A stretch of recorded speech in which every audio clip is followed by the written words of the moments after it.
तर आज आपण बीटमध्ये रवा मिक्स करून खूप मस्त अगदी भन्नाट चवीची रेसिपी तयार करतोय. बनवायला म्हणाल तर अतिशय साधी सोपी रेसिपी आहे. अगदी लहान मुलांपासून मोठ्यांपासून प्रौढांपर्यंत सर्वांना आवडेल अशी जबरदस्त रेसिपी आहे. तर ही रेसिपी तुम्ही कधी पहिलं बनवली आहे का? ते मला नक्की कमेंट करून सांगा. आणि शिवाय पहा, बीटसुद्धा बऱ्याच वेळा मुलं खात नाहीत आणि मग असे पदार्थ आपण मुलांच्या पोटामध्ये कसं ना कसं घालायचा प्रयत्न हा नेहमी एका आईचा चाललेला असतो. तर तसंच पहा, आज आपण बीटाचा मस्त असा एक पौष्टिक पदार्थ बनवतोय, जो सर्वांना, अगदी तुम्ही कुणालाही खाऊ घाला, ते पुन्हा तुमच्याकडून खायला मागतील. इतकं हट्टाने मागून खातील, एवढं जबरदस्त रेसिपी आहे. चला रेसिपीला सुरुवात करूयात. तर पहा, इथे मी बीट घेतलेलं आहे. आता ह्या बीटाची ना आपण वरची साल काढून टाकली आहे पहा. आणि नंतर या पद्धतीनं हे बीट असं कट करून घ्यायचं आहे. तर अशा पद्धतीनं मी इथे अर्धं बीट तर कट करून घेतलं आहे. आता मी इथे एकच बीट वापरणार आहे.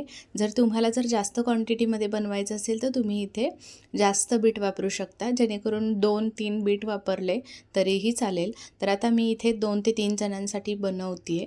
म्हणजे लहान माझा यश आहे, तो किती खाणार, 1-2 खाईल आणि सोबतच आमच्या दोघांसाठी असं मी एका बीटचं बनवते तिघांसाठी. तर जास्त क्वांटिटी बनवायची असेल, जास्त माणसांसाठी, तुम्ही इथे थोडी क्वांटिटी वाढवू शकता.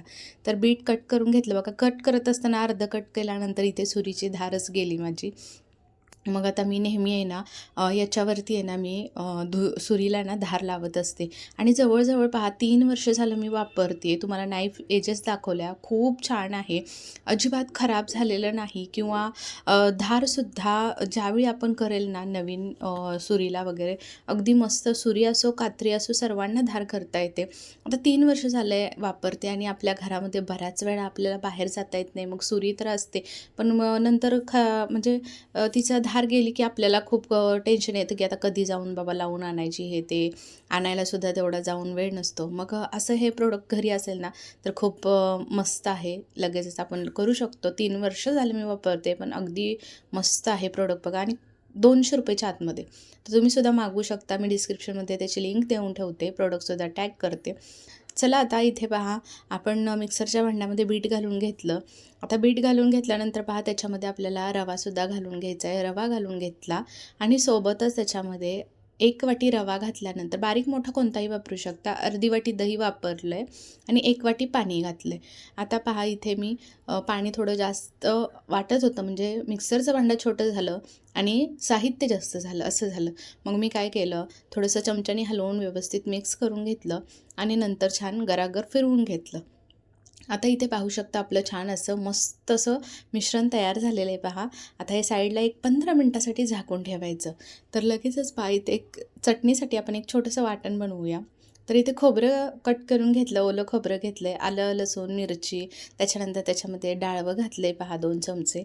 पाणी घालून असं मस्त वाटून घेतलेलं आहे, अगदी बारीक वाटून घेतलं आहे. आता पहा, हे आपल्याला ही चटणी वाटून घेतलेली काढून घ्यायची आहे पहा. आणि एक छान असा याला तडका करूया, अजून छान खमंग लागते. तडका करण्यासाठी तेल गरम करून घेतलं, त्याच्यामध्ये मोहरी घातली, हिंग घातला आणि लगेचच कढीपत्त्याची पानं घालायची. आणि हा तडका चर्र करून तडका बसला पाहिजे, असा तडका या चटणीवरती घालून घ्यायचा. जेव्हा असा आवाज येईल आणि असा चर्र करून तडका बसेल की नाही, त्यावेळी बघा खमंग लागते चटणी खायला. चवीनुसार मीठ घालून घ्यायचं आणि छान मिक्स करून घ्यायचं. इथे आपली चटणीसुद्धा खाण्यासाठी तयार झालेली आहे. आता ही चटणी आपण साईडला ठेवून देऊयात आणि पुढची प्रोसेस करायला घेऊया. त्या अगोदर मी तुम्हाला इथे चटणी दाखवते, अगदी जवळून दाखवते पहा. याच्यामध्ये जर तुम्हाला थोडीशी हळद पावडर घालायची असेल तर तुम्ही घालू शकता, पण खूप वेळा मी हळद पावडर घालूनच करत असते. मग ह्यावेळी म्हटलं चला थोडीशी पांढरी आपण चटणी बाहेर जशी भेटते त्या पद्धतीनंच करून घेऊया. याच्यामध्ये तुम्हाला जर दही घालायचं असेल ना चटणीमध्ये, तर आवर्जून घालू शकता बरं का, खूप छान चव येते. आता पहा, साईडला चटणी ठेवून दिली, लगेच बॅटर घेतलं. बॅटरमध्ये पहा 15 मिनटं झालेली होती. मीठ घालून घेतलं आणि पाव चमचा सोडा घालून घेतला. आता आपण इन्स्टंट करतोय, जर इथे सोडा घालायचं नसेल तर हे बॅटर 1-2 तासासाठी तुम्ही आहे ना असंच झाकून ठेवायचं, म्हणजे अगदी छान जाळी सुटते बरं का. तर इथे सोडा घालून घेतला, अगदी छान व्यवस्थित मिश्रण फेटून घेतलं. लगेच इथे पॅन ठेवून घेतला, तेल लावून घेतलं थोडंसंच ब्रशनी आणि आता हे बॅटर आपल्याला त्याच्यावरती घालून घ्यायचं आहे. आता कसं घालायचं ते तुम्हाला दाखवते. तर एक पळी बॅटर घेतलं आहे. कन्सिस्टन्सी पाहू शकता. अगदी आपलं 1 वाटी पाणी घातलेलं ते योग्य आहे. त्याच्या अलावा आपण एक्स्ट्रा काही घातलेलं नाही आहे, हे लक्षात असू दे. तर लगेच बॅटर घालून घ्यायचं. जास्त पांगायचं नाही. जेवढं पळीमध्ये आहे ना तितकंच अगदी हलक्या हातानं वरच्यावर आहे ना थोडंसं स्प्रेड करायचं. इथे पहा मस्त अशी जाळी सुटते. अगदी होलं बघा किती छान सुटलेली आहे. त्याला जाळी बघा मस्त अशी सुटलेली आहे.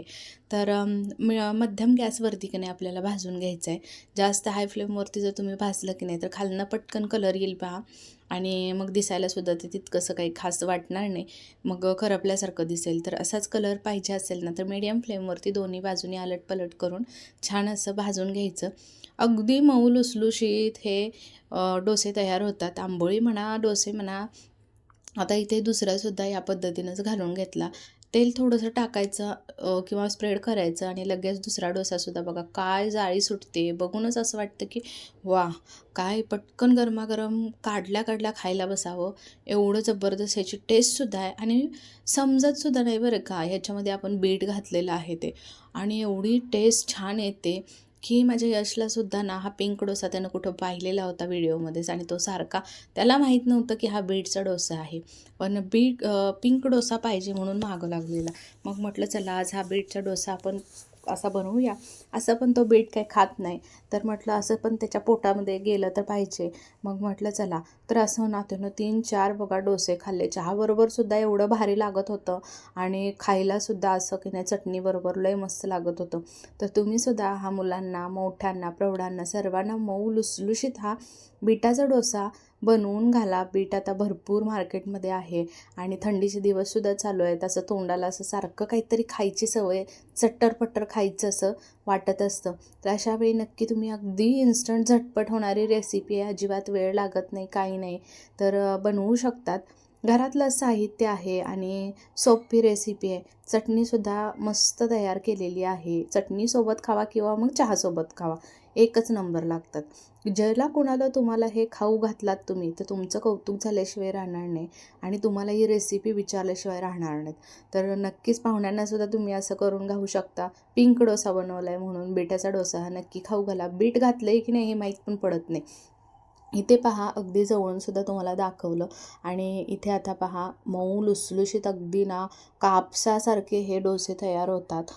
विशेष म्हणजे ना अजिबात थोडंसुद्धा ह्याला बघा कडकपणा येत नाही. कितीही वेळ तुम्ही ठेवलात ना क्रिस्पी होण्यासाठी तर अजिबात कडक होत नाहीत किंवा क्रिस्पी होणार नाही. मस्त असे लुसलुशीत हे डोसे तुम्हीसुद्धा बनवा. चटणीसोबत, चहासोबत, कशासोबतही एन्जॉय करा. संध्याकाळच्या सुद्धा हलक्या भुकेसाठी मधल्या वेळी खाऊ शकतात. तर कशी वाटली रेसिपी नक्की कमेंट करून सांगा. आवडली असेल तर लाईक, शेअर, कमेंट. बाय.